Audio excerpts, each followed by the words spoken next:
masks as one of his first acts as president, stopping just short of the nationwide mandate he's pushed before to stop the spread of the coronavirus. The move marks a notable shift from President Trump, whose own skepticism on mask wearing has contributed to a politicization of the issue. That's made many people reticent to embrace a practice that public health experts say is one of the easiest ways to manage the pandemic.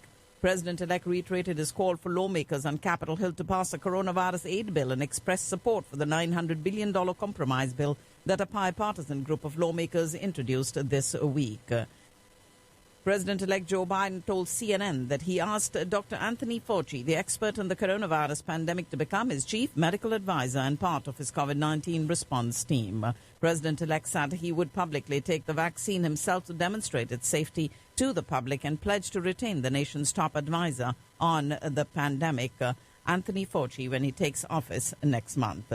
In Texas, Governor Greg Abbott has passed the limits, said that they had passed the limits in Texas of 7 days of 15% occupancy in hospitals for COVID-19 patients, and now has ordered all bars to be closed immediately, restaurants to go down to 50% capacity, elective surgeries to be stopped, and all this continues until 7 days have passed and the COVID patients in hospitals have reached less than 15%, and now it's up to the cities to enforce all this. Secretary General Antonio Guterres decried countries, without naming them, who rejected the facts about the coronavirus pandemic and ignored guidance from the World Health Organization, which does not recommend countries issuing immunity passports for those who have recovered from COVID-19, but is looking at prospects of deploying e-vaccination certificates. The top executives of Pfizer, Moderna and Johnson & Johnson said in an NBC News interview that even after their companies develop potential COVID-19 vaccines at a breakneck pace, some of the biggest challenges still lie ahead, including quickly producing enough doses and ensuring fair distribution.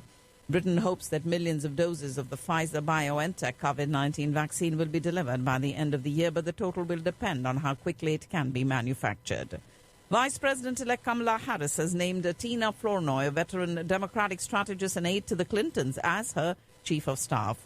And President-elect Joe Biden shared his thoughts on the importance of outgoing President Donald Trump attending the inauguration ceremony scheduled for the 20th of January. If President Trump and his campaign's legal teams thought that conservative-leaning federal judges would be especially sympathetic to the allegations of election fraud, the record is showing that they were mistaken. The official serving as President Trump's eyes and ears at the Justice Department has been banned from the building after trying to pressure staffers to give up sensitive information about election fraud and other matters she could relay to the White House. In a potentially massive blow for the future of moviegoing, Warner Brothers announced that it's releasing all of its 2021 movies on HBO Max also. And the subscribers there at no extra charge will stream these movies, the brand new ones, the studio's 2021 slate that includes hotly anticipated sequels and would-be blockbusters. President Trump's administration is pushing to finalize new immigration restrictions before his term ends in January.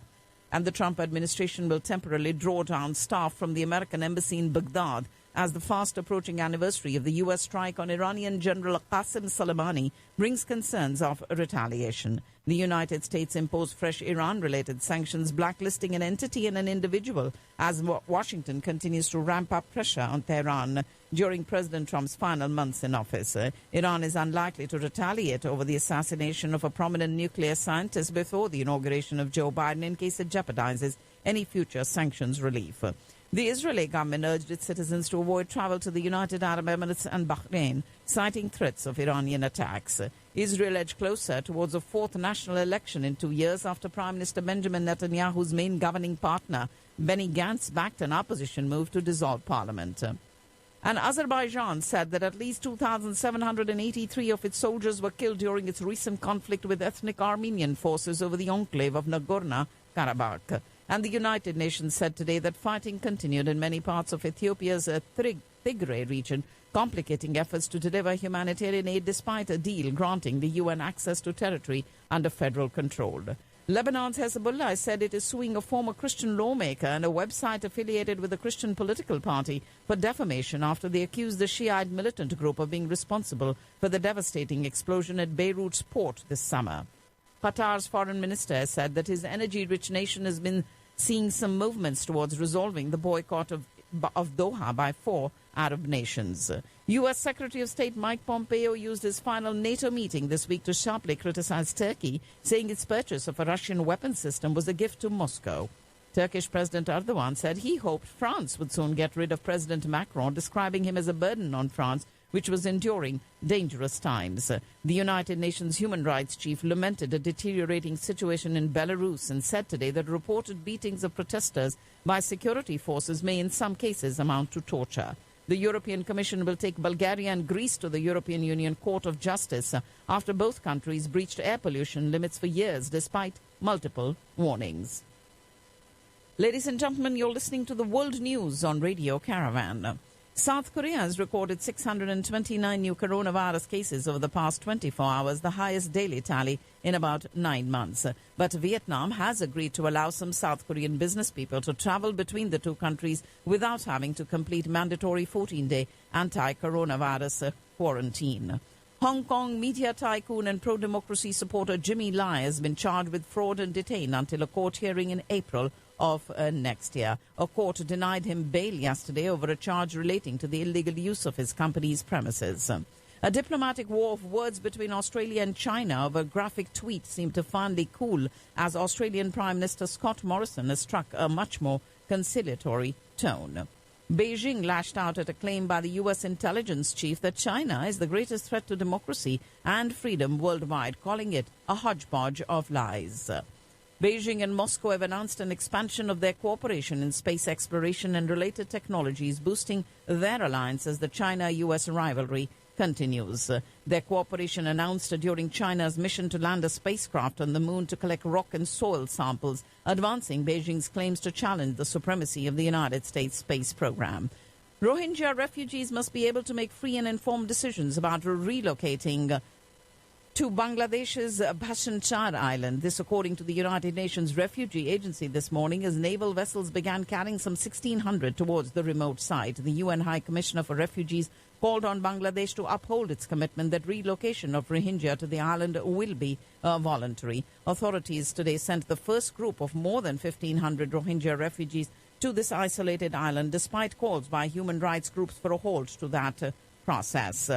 And the naval vessels in the port of Chittagong for this trip have started. India summoned Canada's envoy Nadir Patel and told him that remarks by Prime Minister Justin Trudeau and Canadian lawmakers in the farmers' protest had the potential of seriously damaging bilateral ties. The farmers' protest at the doors of the nation's capital has entered its 8th day today, and talks with the union government have not progressed as expected. After another marathon round of discussions yesterday, representatives of government and farmers agreed to meet again tomorrow, even as the centre indicated it could consider measures such as equal taxes. We do have commuters to and from Delhi continuing to suffer as multiple borders connecting the national capital to surrounding states remain sealed today as farmers carried on with their protests against the 3 agricultural reforms introduced by the central government for more than a week now. Delhi's air quality continued to remain in the very poor category this morning. And it is India's capital that has also decided against a night curfew as the number of new cases in the city and elsewhere in the country continue to drop. India reporting 36,595 new coronavirus cases in the last 24 hours, maintaining a downward trend for nearly a month. Prime Minister Modi told an all-party meeting today that in the next few weeks, Indian manufacturers would be able to produce the much-awaited COVID-19 vaccines and gave enough indication that India will use indigenously made vaccines as he talked about cheap but effective vaccines. Mumbai recorded its lowest minimum temperature of the season so far today, and Cyclone Burevi may make landfall across the southern districts of Kerala today. The Indian Meteorological Department has issued an alert and a cyclone warning for South Tamil Nadu and Kerala coasts. HCL Technologies' Roshni Nadar Malhotra, Biocon's Kiran Mazumdar Shaw, and USV's Leena Gandhi Tiwari are among the wealthiest business women in India, according to the Kotak Wealth Hurun of leading wealthy women. We do have Australia beginning their chase of 162. India finished at 161 for 7. And New Zealand health officials have refused to lift a ban on Pakistan's coronavirus hit cricket team training during quarantine today after the touring party's number of infections climbed to 10. Pakistan and Bangladesh are likely to revive their bilateral mechanisms to take their ties forward after Pakistan's High Commissioner to Bangladesh, Imran Ahmed Siddiqui, called on Prime Minister Sheikh Hasina in Dhaka. 2 Pakistani companies have made it to the Forbes Asia's Best Under a Billion 2020 list, and they are Systems Limited Pakistan and Feroz Mills Limited. Ladies and gentlemen, that's all I have in the news for you today on this 4th day of December.